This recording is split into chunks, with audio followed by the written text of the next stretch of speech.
असते हातावर. ब्राह्मण ज्योतिषी सांगतात ना, प्रसिद्धीची रेषा, आयुष्याची रेषा, ही कुठलीच रेषा नाही माझ्या हातावर. आता प्रसिद्धीची रेषा तर बिलकुलच नाही, प्रसिद्धीची रेषा नाही.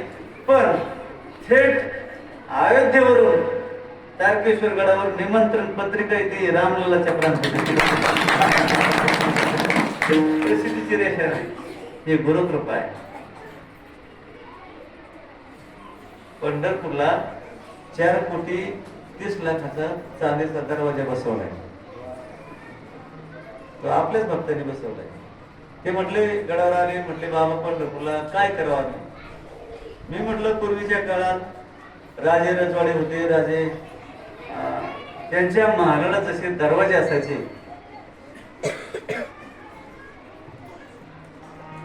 कलाकुसरीचे, तसं आपल्या पांडुरंगाला दरवाजा पाहिजे म्हटलं. आणि मग ते लगेच म्हटले करू आपण.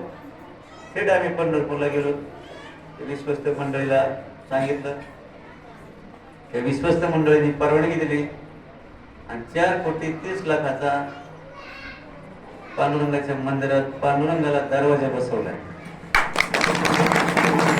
आणि विशेष म्हणजे आता त्याची पूजा करायची ना, त्या दरवाजाची पूजा करायची.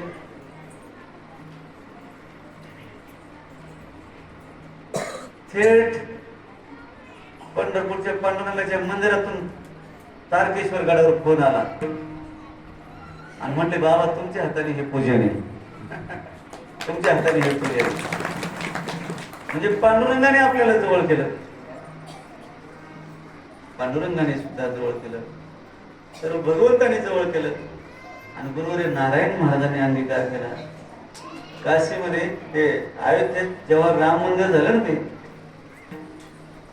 त्या राम मंदिराला प्रत्येकाच्या घराघरातून वर्गणी गेलेली आहे, गावागावातून, वाड्या वस्त्यावरून वर्गणी गेली.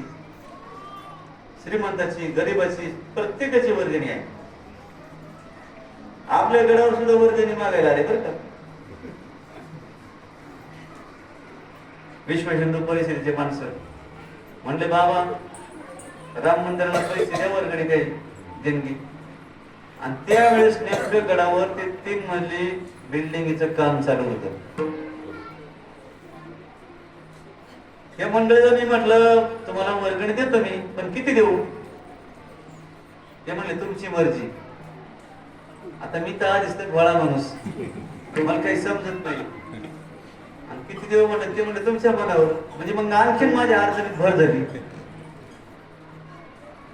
म्हटलं तुम्हाला वर्गणी देतो, पण 10-12 दिवस मला वेळ द्या. 10-12 दिवसांनी तुमच्याकडे वर्गणी आणून देईल म्हटलं. मी गेले आणि ते 3 मजली बिल्डिंगचं काम ज्या ठेकेदाराला दिलं होतं ना आपण, त्या ठेकेदाराकडे मी गेलो आणि त्यांना म्हटलं तुमच्या साईटवर मला कामाला लावा. हे म्हटले महाराज असं उलट कसं बोलता तुम्ही, अहो तुमच्याच इथं काम करतो आम्ही. मी म्हटलं नाही, तुमच्या साईटवर मला कामाला लावा. ते काही कामाला लाविनात. आणि मग मी त्यांना म्हटलं तुम्हाला वाटतं का मी काम करायचं नाही, तुम्ही आयते पैसे घे, तुमच्या मजुरापेक्षा 1 टोपलं जास्त टाकीन म्हणलं. आणि मग त्यांनी मला कामाला लावलं. मी 8 दिवस काम केलं त्यांच्या हाताखाली. थापी देणं, सिमेंट देणं, लोखंड देणं, मी कामं केलं त्यांच्या हाताखाली 8 दिवस. मग हप्ता भरला ना, मग 8 दिवसांनी पगार आला. सगळे कामगार तिथं, त्या कामगारात मी पण. मला म्हटले बाबा तुम्हाला किती पैसे द्यायचे. मी म्हटलं तसं नाही, ह्या मजुराला जी मजुरी असेल तेवढीच मला द्या, जी रोजंदारी असेल तेवढीच रोजंदारी मला द्या. आणि मग त्यांनी 8 दिवसाचे पैसे दिले.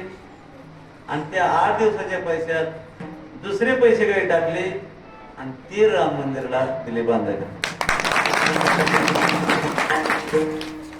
आणि मग ते मंदिर बघितल्यानंतर एवढं भव्य दिव्य मंदिर, पूर्ण भारतातून लोक आले होते, जगातून लोक आले होते. ते मंदिर बघून डोळ्याचे पारणे फिटले. जगात काही बघायचं शिल्लक राहिले असं नाही. सगळं बघितलंय मी जगातलं. वैकुंठ बघितलं, स्वर्ग बघितलं, असा एक भावना निर्माण झाली. आणि मग वाटलं एवढं मोठं मंदिर आहे, पण एवढ्या मोठ्या मंदिरात आपल्या कष्टाचं एक चिमूट भर का होईना पण सिमेंट असेल म्हटलं. आपल्या कष्टाचं एक चिमूट भर का होईना पण सिमेंट असेल. म्हणून जो कष्ट करेल ना, कष्ट ही तपश्चर्या आहे, साधना आहे. अभ्यास हे भजन आहे, अभ्यास ही तपश्चर्या आहे. म्हणून जो अभ्यास करेल तो निश्चित ते साध्य प्राप्त केल्याशिवाय राहत नाही. असाध्य ते